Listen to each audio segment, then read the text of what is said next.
Students, आज का हमारा टॉपिक जो है वो होगा प्रिसीजन एंड एक्यूरेसी।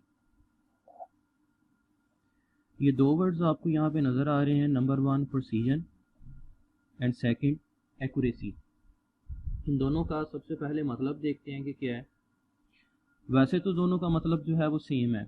प्रिसीजन का मतलब होता है कि कोई भी आपकी जो कैलकुलेशन है, कोई भी वैल्यू है, वो कितनी प्रिसाइज है, कितनी ठीक है। और एक्यूरेसी का मतलब भी ठीक होना होता है। लेकिन इन दोनों के अंदर, कैलकुलेशन के अंदर, जब हम फिजिकल कैलकुलेशन लेते हैं तो इन दोनों के अंदर जो है वो थोड़ा सा डिफरेंस पाया जाता है।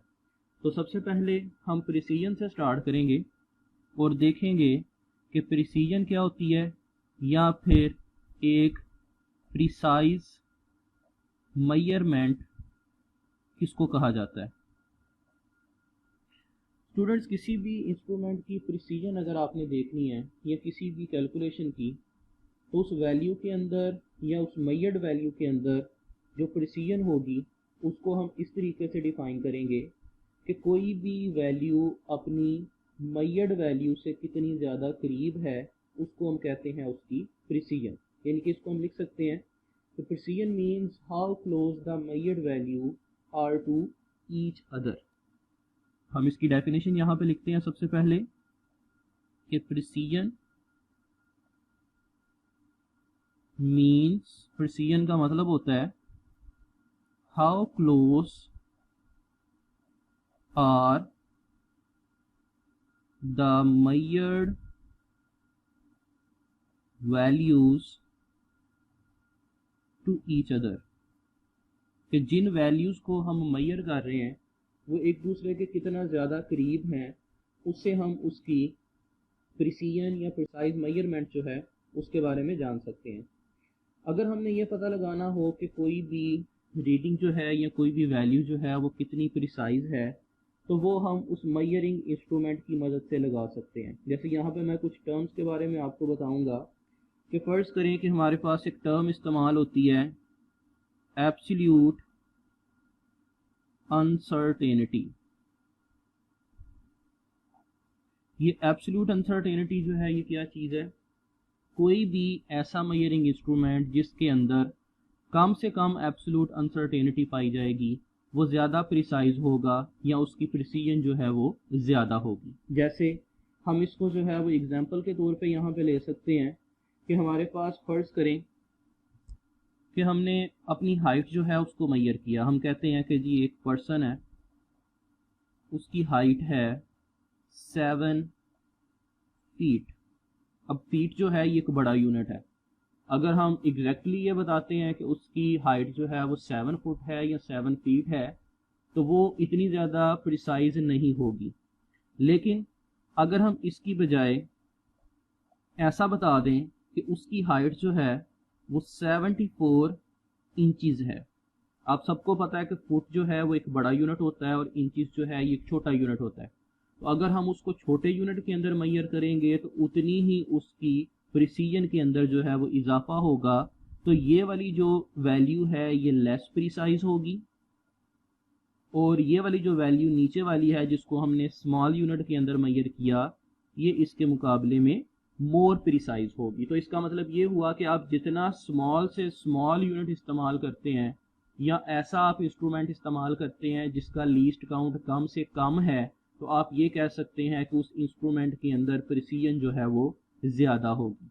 जैसे हम ये भी कह सकते हैं कि अगर किसी भी इंस्ट्रूमेंट के अंदर एब्सोल्यूट अनसर्टेनिटी कम से कम पाई जाती है, तो वो इंस्ट्रूमेंट जो है वो ज़्यादा प्रिसाइज होगा। बिल्कुल इसी तरह से हम यहाँ पे जो है वो एक और भी एग्जांपल ले सकते हैं। जैसे फ़र्ज़ करें कि हमारे पास कोई भी एक इंस्ट्रूमेंट है, उससे हमने एक रीडिंग को नोट किया। लेट से मैंने किसी भी चीज़ की लेंथ को मेजर किया और वो लेंथ आई 25 सेंटीमीटर्स। अब इस 25 सेंटीमीटर्स के अंदर जो है वो हम कैसे पता लगाएंगे कि कितनी प्रिसीजन है, या क्या ये वैल्यू जो है वो लेस प्रिसाइज है या मोर प्रिसाइज है। अगर फ़र्ज़ करें कि इसके मुकाबले में हमारे पास एक ऐसी वैल्यू है जो कि है 25 मिलीमीटर्स, तो इसका मतलब है कि ये यूनिट जो है ये स्मॉलर है। जितना आप यूनिट स्मॉलर इस्तेमाल करेंगे उतनी ही आपकी रीडिंग जो है वो मोर प्रिसाइज होती जाएगी। तो इससे आपको जो है वो एक चीज़ क्लियर हो जानी चाहिए कि जितना हम किसी भी मेजरिंग इंस्ट्रूमेंट का यूनिट कम से कम लेंगे उतनी ही हमारी रीडिंग जो है वो मोर प्रिसाइज होती जाएगी। सेकंड चीज़ हमारे पास आती है एक्यूरेसी। अब ये देखते हैं कि एक्यूरेसी का क्या मतलब है। स्टूडेंट्स, एक्यूरेसी जो है इसका भी सेम मतलब होता है, यानी कि एक्यूरेसी आपको ये बताती है कि how close a measured value to the actual value. इसमें थोड़ा सा जो है वो डिफरेंस है, और वो क्या है कि accuracy means how close the measured value to the actual value। इसका क्या मतलब हुआ? इसका मतलब ये है कि एक्यूरेसी से हमें यह पता चलता है कि जो वैल्यू आपने मेजर की है और जो उस चीज़ की ओरिजिनल वैल्यू थी, उन दोनों को अगर हम आपस में कंपेयर करें तो वो दोनों जो है वो कितनी ज़्यादा एक दूसरे के करीब आती हैं। अगर हमने किसी भी इंस्ट्रूमेंट की एक्यूरेसी को मेजर करना हो तो उस एक्यूरेसी को मेजर करने के लिए हमें दो टर्म्स जो हैं उनका पता होना चाहिए। एक को हम कहते हैं फ्रैक्शनल अनसर्टेनिटी। फ्रैक्शनल अनसर्टेनिटी कैसे निकालते हैं कि अगर आपके पास कोई भी इंस्ट्रूमेंट है जिससे आपने एक रीडिंग को नोट किया, तो जो भी उसका लीस्ट काउंट होगा डिवाइडेड बाय उसकी मेजर्ड वैल्यू।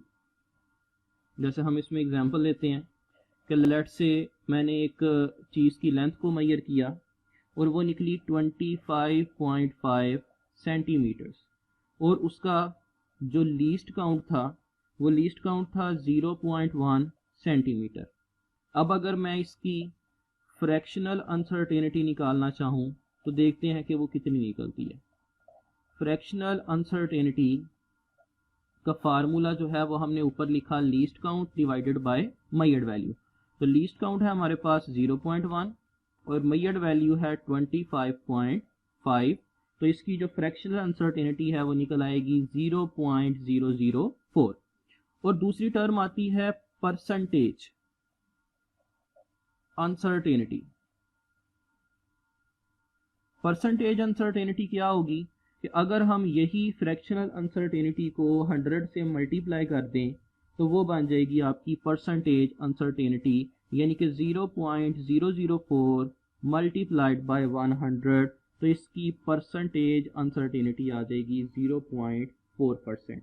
तो याद रखें कि कोई भी वैल्यू या कोई भी कैलकुलेशन उस वक्त एक्यूरेट होगी या उसमें एक्यूरेसी तब ज़्यादा पाई जाएगी जब उसकी फ्रैक्शनल या परसेंटेज अनसर्टेनिटी जो है वो कम से कम हो। तो यहाँ पे हम दो केसेस लेते हैं और इन दोनों केसेस को देख के हमें अंदाज़ा हो जाएगा कि इनमें से ज़्यादा एक्यूरेट वैल्यू कौन सी है और ज़्यादा प्रिसाइज वैल्यू कौन सी है। तो सबसे पहले हमारे पास आता है केस 1।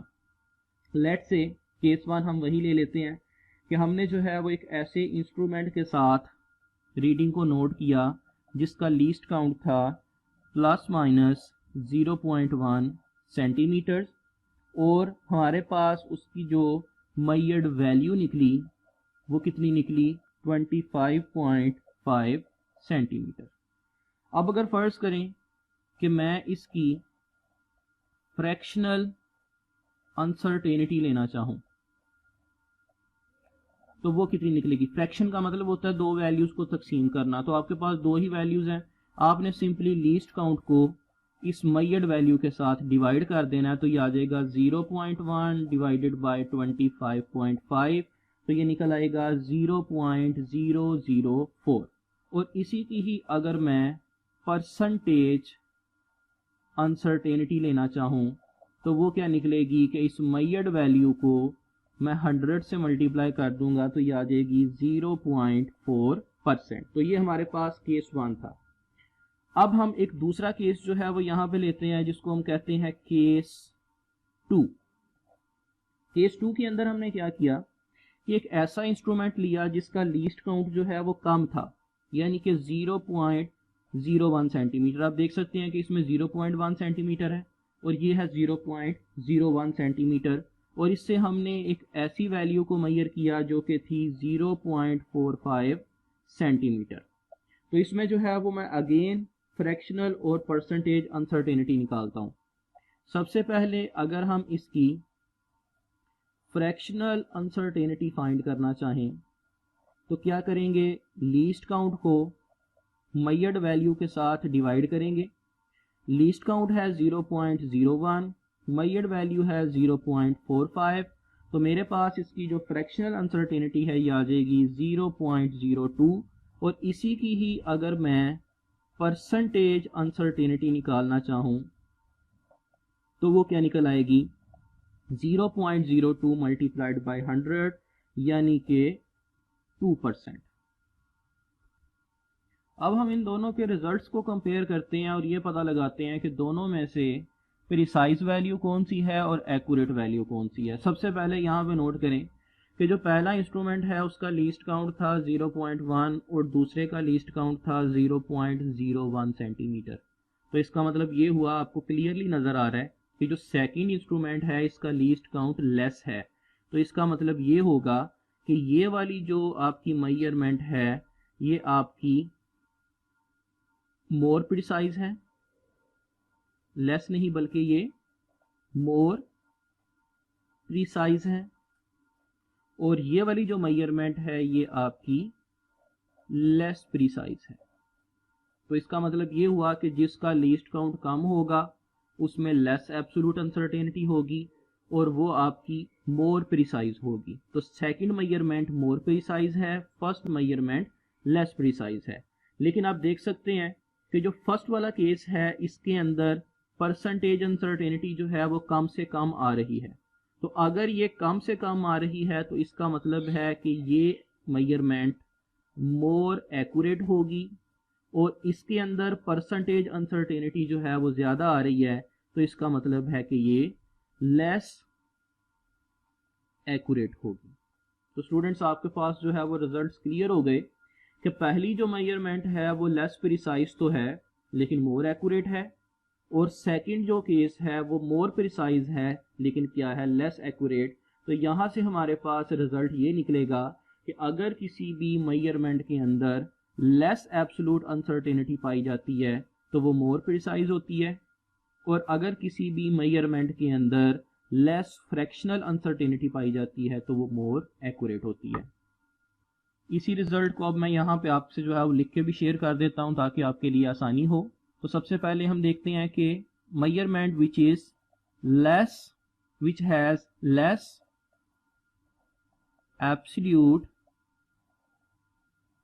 अनसर्टेनिटी, जिसके अंदर लेस एब्सोल्यूट अनसर्टेनिटी होगी वो क्या होगी, मोर प्रिसाइज, वो ज़्यादा प्रिसाइज होगी। तो आप फौरी तौर पे देख के पता लगा सकते हैं कि जिस इंस्ट्रूमेंट के अंदर लेस एब्सोल्यूट अनसर्टेनिटी है आप बताएंगे कि वो मोर प्रिसाइज है। And the measurement which has less fractional और परसेंटेज अनसर्टेनिटी, जिसके अंदर फ्रैक्शनल या परसेंटेज अनसर्टेनिटी कम से कम होगी वो क्या होगी, मोर एक्यूरेट। तो स्टूडेंट्स यही आपके पास जो है वो दो फाइनल एंड रिजल्ट्स हैं जिससे आपको ये पता चला कि कोई भी इंस्ट्रूमेंट जो है उसकी रीडिंग कब ज़्यादा प्रिसाइज होती है और कब ज़्यादा एक्यूरेट होती है।